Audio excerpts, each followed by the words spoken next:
Hi everybody, I'm Scott Murray. I'm going to present today on AGL's path to Wrynose, which I will explain what that is. A little bit about myself.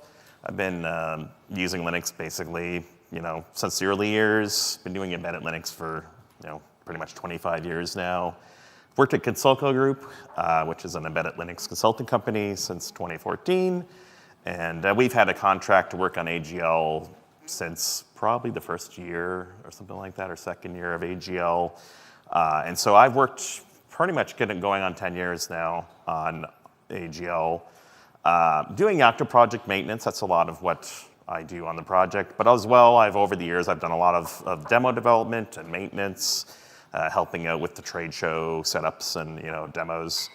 And as well, in the last couple of years, I've been a little more visible in upstream open source. For Yocto Project, I maintain the Rust mixin layers, which I know there's various automotive people use.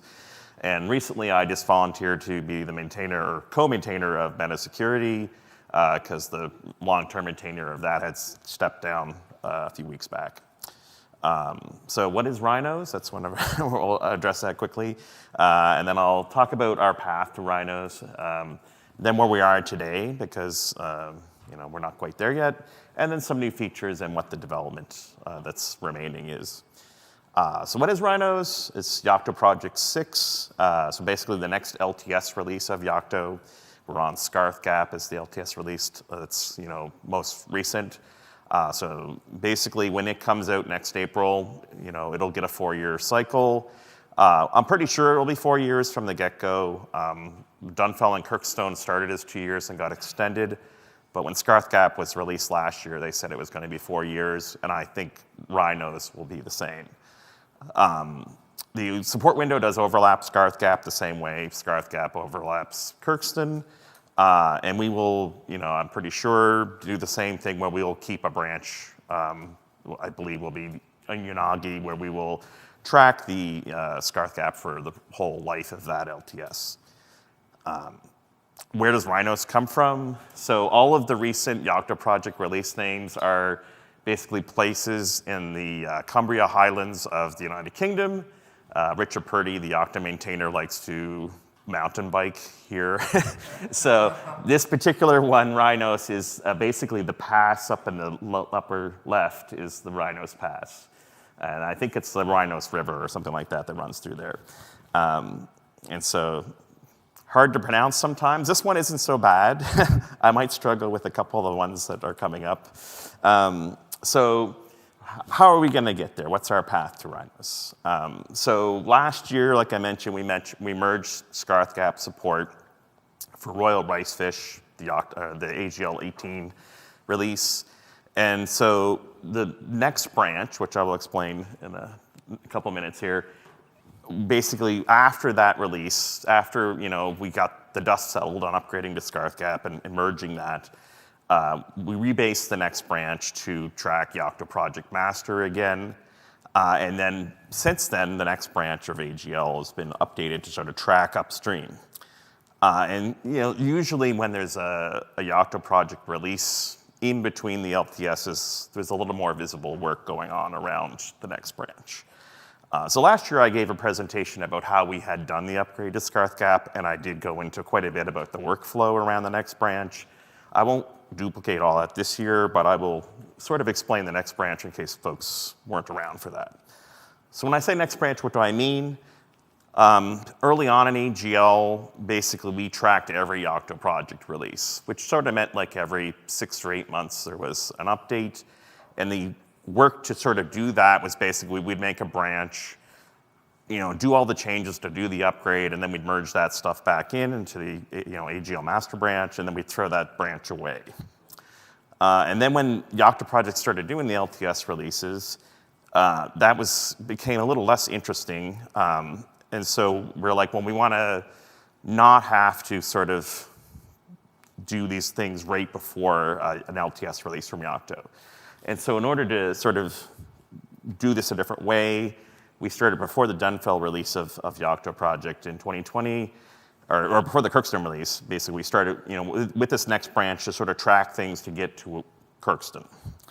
And so this, we keep this branch for a long time, basically, and avoids the big bang integration just before a release.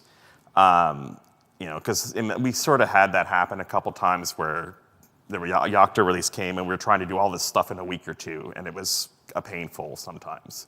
And so the LTS release, you'd have to absorb 2 years of Yocto Project changes if you sort of did it just before an AGL release, and it'd be quite painful.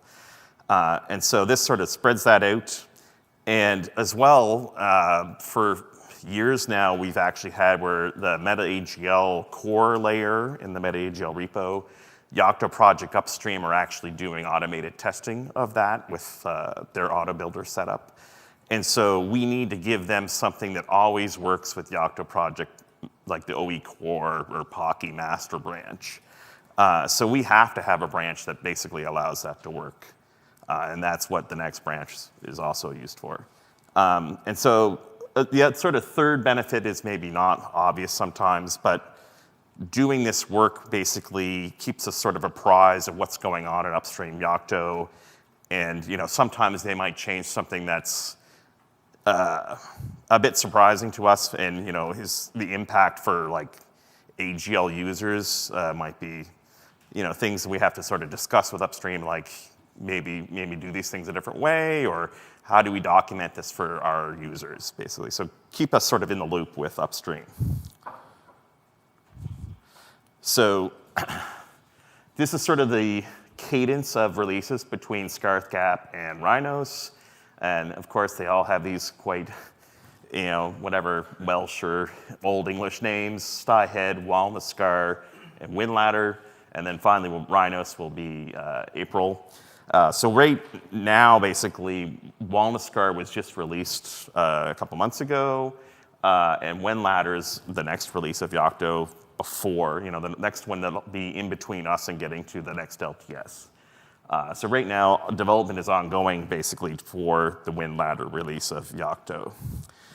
So like I said, Walnut Scar is pretty recently released, and once pretty much 2 weeks after it was released, some pretty significant changes started going into upstream Yocto to prepare for the Windladder release. So we've been, mostly myself, tracking this with the AGL Next branch. And right now, I'm sort of, somewhat in preparation for this talk, but as well to kind of keep on top of things, I've been doing a lot of rebasing and adding some changes to the next branch to sort of keep us building. And so right now, the Meta AGL core images are working. And then in the demo, we have some issues with the Flutter isn't available basically yet. So the Qt demo images build. I'm slightly incorrect here. Raspberry Pi is a bit iffy. It can be made to build, but right now what's in next branch is missing a change that I'm waiting on upstream to merge. But Meta Flutter actually should be working soonish. Joel has got some stuff queued up for us. And the AGL compositor, there's a couple things that, sort of working with Marius. The QEMU is probably a bit rough, but the Raspberry Pi is workable once we get that building. So that's sort of our current state. And so there have been some pretty significant changes. Actually, there's quite a bit of work actually in that, that previous slide of like these images build.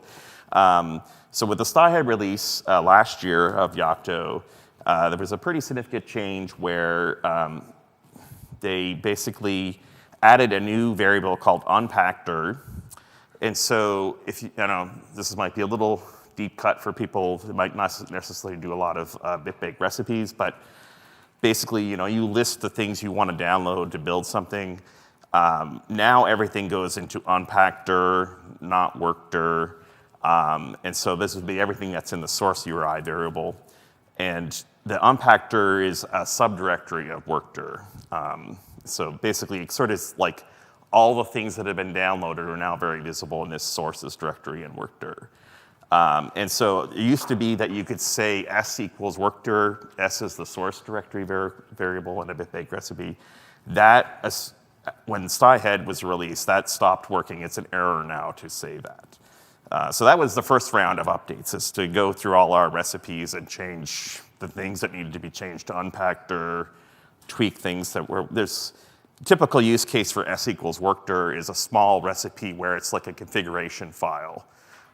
So like in your recipe, it's grabbing a file out of the metadata, installing it into the image. And we have a bunch of those actually, because a lot of our stuff is configuration changes.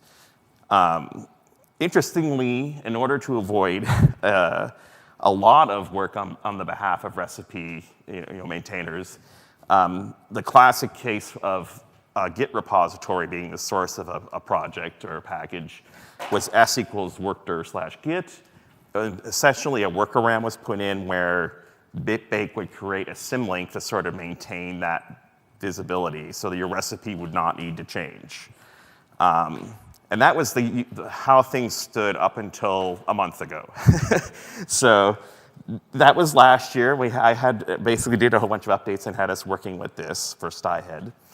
And then with Walnutscar, which is basically was released like 2 or 3 months ago, there was a bunch of round of changes where basically the Bitbake parsing was made stricter. So basically enforcing that variable assignments had to have white space around the assignment operators, which doesn't seem like a big change, but you wouldn't think we have a lot of recipes, but it did touch quite a few actually, to my surprise. Meta AGL wasn't too bad. Meta AGL devel and Meta AGL demo, we had some. And so it's only a warning at the moment, but my guess is by the time we get to next spring, they'll make it an actual error. And so these changes I actually did on AGL master branch because it's cleanliness thing in the recipes, and it's a no-op basically. It works in master, so we can carry it in master. And there's still a few things where I haven't actually. There's a few more recipes I need to fix in Meta AGL devel, but. So that was good. As of like 4 or 5 weeks ago, I had quite everything building. I could build all the Qt demos, and everything worked on X branch. And then they branched off and started the development for WinLadder, and a whole bunch of stuff broke. So the workaround for s equals workdir/git, they removed that. And so now the git fetcher for Bitbake, it fetches into unpackdir, and you need to actually accommodate that. So the s variable now actually has to point into unpackdir for things to work. And so if you have recipes that have s equals workdir/git, it triggers an error message now in Bitbake. And so that means that all recipes that were doing this, which is quite a few, have to be updated. Generally, you can sort of get away with most recipes, you just remove the slime. But if you have, and there's actually quite a few of these where you need to build in a subdirectory of a Git repository, so it would have been like git/foo. You do actually have to tweak your definition of the s variable to the new location for that to work. And so it's not like a difficult change, it's just time-consuming to change all the recipes and test it. So at the moment, all the Meta AGL repositories, I've done those updates, including all of the recipes in Meta AGL devel. I've tested pretty much all the demo images except for the Flutter ones. And most of the things in Meta AGL devel, there's some dependency stuff on upstream layers. I can't test some of that stuff yet. So we sort of weathered this change. It was a bit painful where on a Friday, Richard Purdy pushed a change and basically broke everybody. So it was a bit of scrambling to get things working again. Okay, so those are the big changes. And to some degree, I would say, between Kirkstone to Scarthgap, there were some syntax changes and things like that, but this is way more substantial. Like, anyone who maintains a layer for Yocto Project for anything will have to worry about this next spring when they upgrade. So what else can we expect from Wrynose in addition? So the first couple things on here are what I just discussed, the white space changes, so the unpackdir stuff. The other one that might trip people up is There used to be an image feature called debug tweaks, which you should never ever use in production. But for developers, it basically turned on like SSH and root user account login with no password, da da da da da. And now they removed that because it was really not obvious what that meant, what it would do, because debug could be anything. So now you actually have to specify, to get the same effect as what debug tweaks, you have to specify 4 different image features separately. So it gives you more control. Like if you want root login, but you don't want to disable root passwords, da da da, you can actually change all those separately now. So that's not a big change, but it might trip people up. The other thing that's coming is SPDX-v3 support, which I know a lot of discussions about SBOM, and a lot of this will be more useful once the tooling is able to do things with SPDX-v3. For host tools, it's not a major change. Right now, I think the Python version in Walnut it bumped up very slightly to 3.9 on the host. It might get to 3.10 for Wrynose. And the other sort of change, which I think probably isn't a big deal for most people, is the minimum level of GCC to build the native tool stuff in the Yocto build has gone to 10, which I don't think there's probably any mainstream distro that's maintained that has a problem with that. Maybe if you're still using like Debian 9 or something like that. But the host distributions are moderately the same as they are for Scarthgap. Basically, the Fedora has a rolling release rate where they only support things for a year, so it's been moved up a little bit. The Ubuntu LTS, if you're on 18.04 still, you should probably upgrade, is what I would say, or 20.04. And I suspect that the 25.10 will also be supported by the time Wrynose releases. And probably we'll get Fedora 42 at least, maybe 43 will end up on the supported list. As a Fedora user, I suffer sometimes because it'll work and then there'll be a Fedora release and it absolutely will stop working because they're so bleeding edge. But the other sort of thing that is interesting to AGL as a project it's not quite done yet is there's a tool called Bitbake Setup. And it's been in development probably for 18 months now. And in Walnut, this initial sort of version of it landed, and there's some work going on to try and actually improve it, add a couple of new features for WinLadder. And so it's very similar in concept to CAS, which is a layer setup and Bitbake configuration tool that I think a bunch of people are familiar with. And so the difference is that Bitbake Setup, it's actually part of the Bitbake source tree, which is got its ups and downsides a little bit. It'd be nice to have a standalone tool potentially. And it's still work in progress, like I said. If you're actually interested in that this is a concept of like, here's a tool we could use to configure our builds with Yocto, I'd recommend actually like jumping in and actually like looking at the documentation for it at the very least and maybe like do some tests because the big hang up right now is they have been looking for feedback and not really getting it. There is some potential that we might be able to leverage it. Right now our AGL setup stuff does a lot of templates and configuration sort of fragments. And some of that aligns well. Bitbake Setup uses config fragments to generate like the local.conf and things like that. So there might be some room for us, maybe not to use it for everything, but to use it for generating our config files. So that's one of the things for our future development. So what else will we be getting next spring? Basically GCC, we'll end up with GCC 15. That's actually landed upstream Yocto. It's been a bunch of changes. LLVM and Clang, which I'll mention in a second, are be 21. glibc's, typical every couple of years upgrade, and same with Go. Rust, because it's every 6 weeks. We're going, between Scarthgap and Wrynose, you go from 1.75 to 1.92 is my estimate of where we'll end up at by the time Wrynose releases. And so I do have a little bit for each of these. So GCC 16, the release cycle for GCC is basically, it falls the month after the Yocto LTS release. So we won't get that, but there probably will be changes.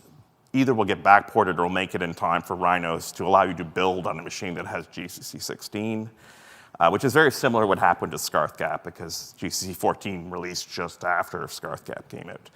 GCC 15 has, of course, new warnings and some error. There's one specific new error that I've seen have to fix a few things. And it's not too dramatic, but if you have a large C or C++ source tree, it's very likely that once you upgrade to Wrynose, you'll probably have to make some small fixes. Clang, this is another very significant change, is for Walnut-Scar, Clang was integrated into OE core, so is in Pocky, basically by default. And technically, you do not need meta Clang anymore to use Clang. And so the motivation for this was that Mesa now actually has drivers that require Clang to build. Meta Clang still has a use, basically for packages outside of OE core. You still need to have potentially workarounds to make them build with Clang, so it basically still holds a whole bunch of BP appends for those kinds of things. My expectation is that over time, probably there will be less of a need for meta Clang because now that Clang's actually in Pocky effectively, meta open embedded, all those recipes can just carry whatever tweaks are required for Clang because it'll always be available. So I suspect we might eventually see in a couple of years that there will be no need for meta Clang at all. So this is probably the most significant change. It has some impacts on build time and stuff that are still being mitigated to some degree, but it's a pretty significant change if you need Clang. Rust is not much new in the story. Rust moves very quickly.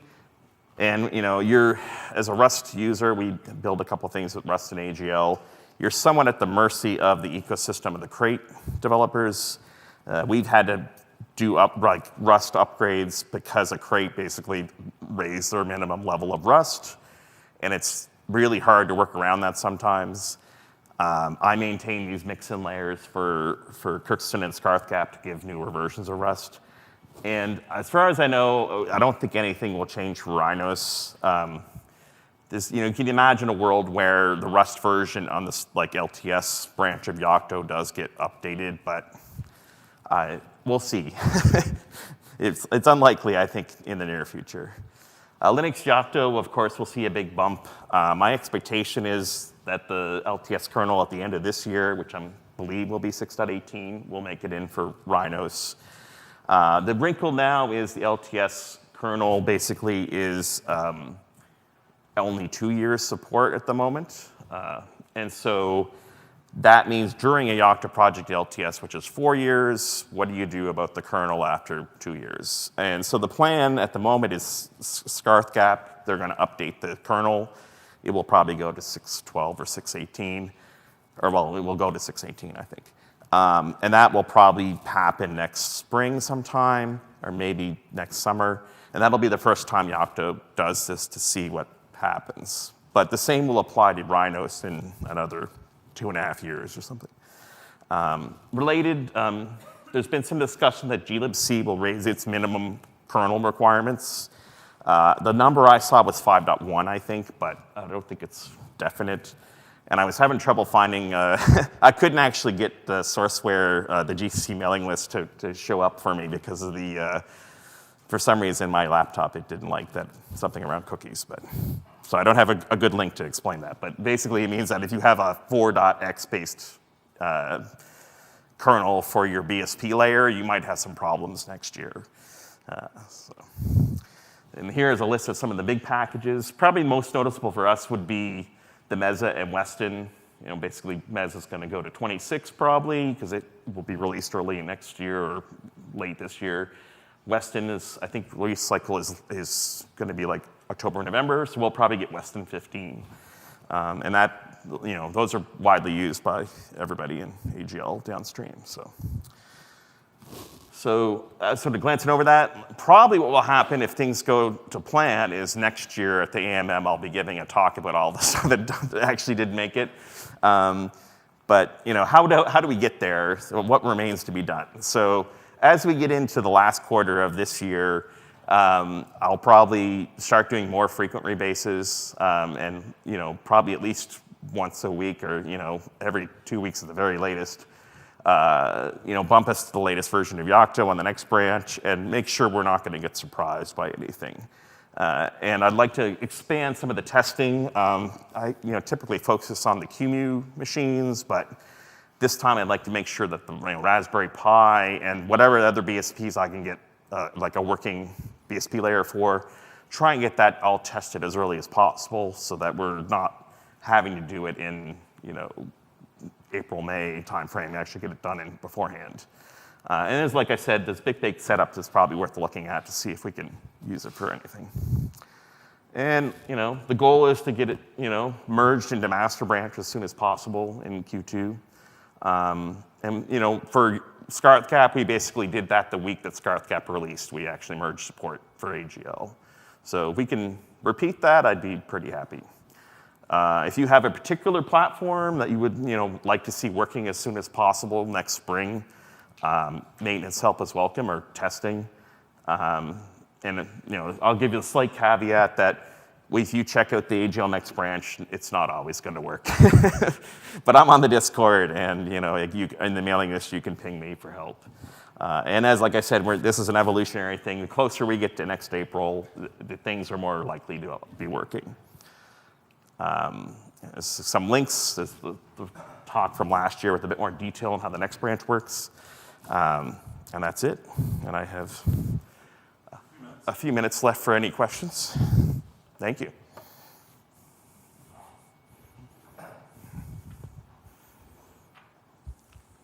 Thank you, Scott. Yep. So regarding Rust topics, so do you know how many percentage migration to Rust, for example, Meta OE or another Yocto component? They're using Rust? Yes. Not a lot. The one that's tricky is the Python 3 cryptography and between Scarthgap and now, at Scarthgap it used Rust, but it wasn't very much code. There was only a small amount of the crypto stuff in Python 3 cryptography was in Rust. The newer versions of Python 3 cryptography have a lot of Rust code in them, and it's a dependency of a lot of things.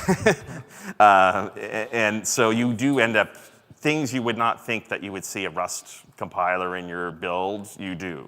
Because it's possible that even WIC needs Python 3 cryptography, maybe. But it ends up getting pulled in surprising places.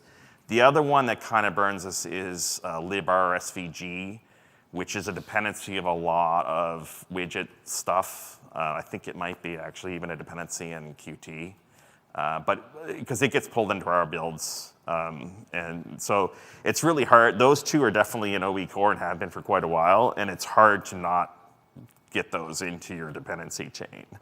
I'm not sure if stuff will land between now and next spring, but there's interesting work going on. I think it's UUtils, which is basically a core utils replacement written in Rust.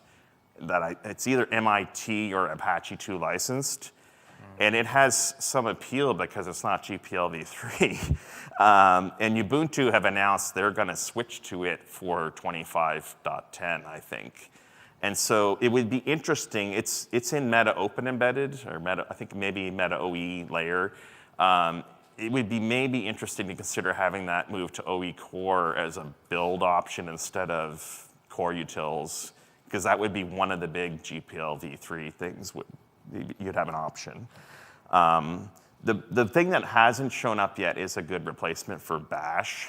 There's a couple of Rust shells out there, but they tend to be very experimental and they don't have POSIX shell compatibility, most of them.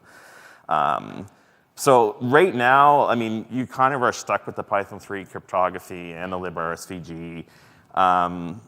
But those ones are the big ones in OE core. There's not much else there. Meta Open Embedded probably has, I would say, it's not a huge number, maybe like 10 or 20 recipes out of like 1,500 or something like that. But as other folks I work with at Konsulko, we have customers now that it's becoming a lot more common that their in-house code, they're using Rust. So I think it's just a matter of time before it becomes a lot more significant.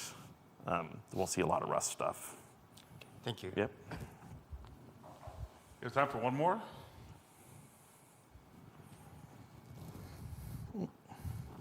All right. Thank you, Scott. Thank you.